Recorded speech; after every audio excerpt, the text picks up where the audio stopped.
What's up guys? Kumusta kayo? So it's me again, Joseph K. Welcome back to my channel. So for today's video guys, pag-uusapan natin yung BDO Rewards Cards. So sa BDO Rewards Cards guys, pwede kayong makapag-shopping for free. So di ba sayang naman kapag may rewards cards kayo ng BDO, o di ba malaking bagay. Kung paano nga ba 'yon? So pag-uusapan natin yan dito sa video na to. So unang-una pag-uusapan natin what is BDO Rewards Cards. Pangalawa is how does BDO Rewards Cards work? So para saan nga ba ito?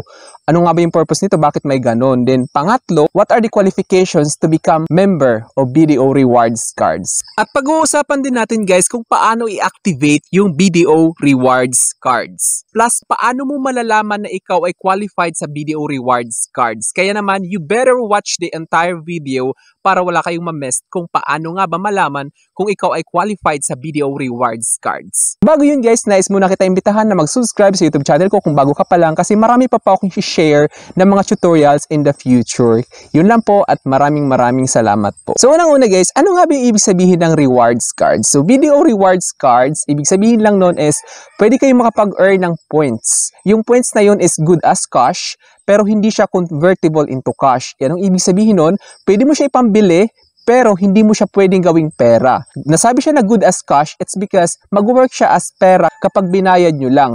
Merong tatlong klase yung BDO Rewards Cards. Unang-una guys is yung pinakamataas is yung BDO Diamond Rewards Cards. Pangalawa is yung BDO Sapphire Rewards Cards. Then pangatlo is yung BDO Emerald Rewards Cards. So, ayan nakikita nyo guys. Kapag naging member kayo nun guys, in every transactions nyo with BDO, magkakaroon kayo ng points. At yun yung pwede nyo magamit. At saka kapag nag-save kayo ng malaking pera, magkakaroon kayo ng points doon. Aside pa yung magiging interest ng pera nyo sa bangko. At yun ay points yun na maiipon na pwede nyo nga pambayad for fashion, grocery and markets, wellness, and kung mag-pass pa kayo, basta SM affiliates siya, magagamit nyo yung points na yung pambayad. Then next is how does BDO Rewards Cards work? So kapag member kayo guys ng rewards cards ng BDO, magkakaroon kayo ng chance, ay nakikita nyo, invitation to special events, get access to special events and offers through SMS and emails. Keep your contact information updated. So kapag may mga events sila, pwede kayo ma-invite. Tapos ngayon, nakalagay, pay with your rewards peso points. Enjoy free shopping. Sa department stores, yan, ito yung mga partners nila kung saan pwede nyo gamitin yung points nyo. So sa SM department stores, ayan, nakikita nyo, SM store, W department store. So nakikita nyo din.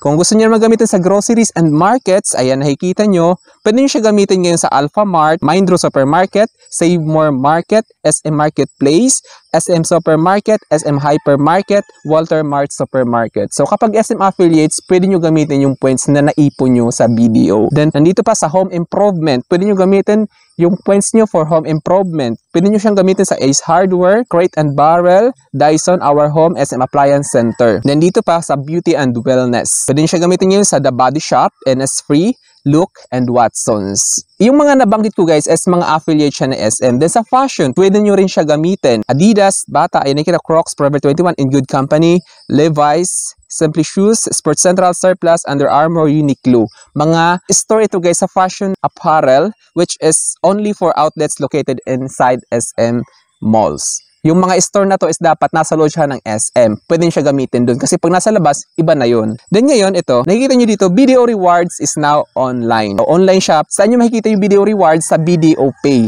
Doon nyo siya pwede activate. Ayan, tignan nyo kung paano i-activate. I-check nyo guys kung qualified kayo ngayon sa BDO Rewards. Paano nga ba? So, mag-download kayo ng BDO Pay, then mag-sign up kayo, then pagka-open nyo, makikita nyo doon yung more.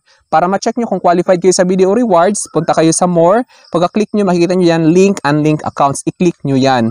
Tapos, makikita nyo ngayon, ayan, manage accounts. Then, ayan, nakita nyo, BDO Rewards. So, hindi siya activated. So, inactive siya. Ang gawin nyo is activate nyo siya. I-click nyo yung box na yan, then update. So, makikita nyo na dito ngayon. Then, after nyan, makikita nyo dito, your card is now active. So, you can now earn points. Pagka-open nyo ng dashboard ng BDO Pay nyo, makikita nyo na ngayon yung rewards cards nyo. Ayan, as you can see. Then, click nyo lang yan, tap to activate. Pag tinap nyo yan, automatic siya mag-activate. Ayan, your card is now active. So, you can now earn points. Ganun lang siya kabilis. So, nandito na kayo ngayon. Nakita nyo pa lang is yung BDO Emerald Rewards Cards. So sa BDO Emerald Rewards Cards is start earning points by saving 100,000 monthly average balance in your qualified account. So ibig sabihin guys, yung 100,000 na yun is hindi nyo siya gagalawin. Hindi nyo siya gagalawin para ma-qualify kayo. So kapag naka-store lang siya, i-check nyo yung BDO Pay nyo at kung qualified na kayo. So nakikita nyo, enjoy perks and privileges as you grow your savings with us. Keep 500,000 in your deposit account to unlock next level rewards. Ayan, nakikita nyo. So kailangan i-maintain nyo yung 500,000. Kasi kanina, 100,000 yung i-maintain nyo doon para ma-activate yung BDO Emerald Rewards Cards. So nakikita nyo guys, experience priority handling with every visit and indulge in exclusive benefits. Maintain 5 million in your savings or current account to access Diamond membership. So kailangan nyo i-maintain yung 5 million. So medyo mataas na to guys. Kapag Diamond member ka na, ibig sabihin may milyones ka na naka-store sa BDO na hindi nagagalaw. Tapos ngayon, yung kaibahan naman sa Diamond guys is yung pinakamataas na tier, meron siyang free access sa airport sa NAIA. So nakita nyo dito guys, complimentary airport lounge access. Enjoy 6 complimentary airport lounge access to any of our 7 partner lounges nationwide. So ayan, nakikita nyo guys, ito yung airport na kung saan example nila. Then nandito siya, present nyo lang yung activated Diamond Rewards cards together with your boarding pass para ma-avail nyo siya. So ito guys, i-recap lang natin. Sa unang-una is yung BDO Emerald. So unahin natin yung BDO Emerald Reward Card. So your Emerald Rewards membership, become an Emerald Rewards member, open a personal savings or checking account and maintain a minimum of 100,000 average daily balance. Earn rewards peso points, earn 10 peso points every 100,000 maintained monthly in your account. So kapag naka-maintain yung 100,000 sa account nyo, may 10 peso points kayo every month. Tapos naman, nandito naman tayo ngayon sa BDO Sapphire Rewards. So your Sapphire Rewards membership, earn 10 peso points for every 100,000 up to 5 million deposited. So ibig sabihin nun, may cap siya guys. So from 100,000, kapag nag-deposit kayo ng 100,000, may 10 rewards points kayo. Tapos up to 5 million. So yung 5 million divided by 100,000, 50 siya. So times 10, 500 points yung may earn nyo na points kapag nag-deposit kayo ng 5 million.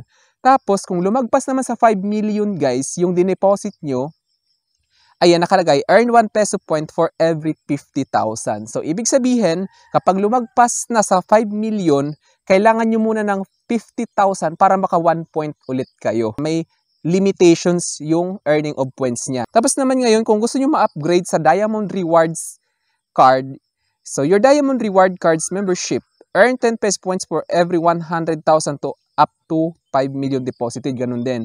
Earn 1 peso point for every 50,000 deposited. So renew membership, keep the required balance of 5 million in your personal savings or checking account to qualify for renewal. So kapag na-reach nyo yung 5 million guys, automatic makakwalify kayo sa BDO Diamond Rewards. Ngayon, kung gusto nyo ma-maintain yung tier nyo yon or yung membership level na yon na sa Diamond, kailangan yung i-maintain yung 5 million na balance sa inyong personal account, savings, or sa checking account. So yun lamang guys, sana may natutunan kayo and don't forget to subscribe for more videos. Bye-bye!